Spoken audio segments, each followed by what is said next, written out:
Hey,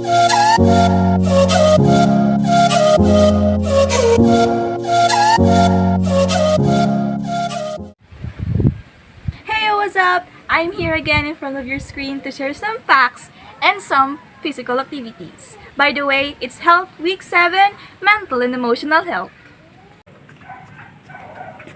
But before anything else, how do physical activities help in improving mental and emotional health? According to experts, being physically active helps reduce depression, anxiety, stress, and it can also improve your overall mood.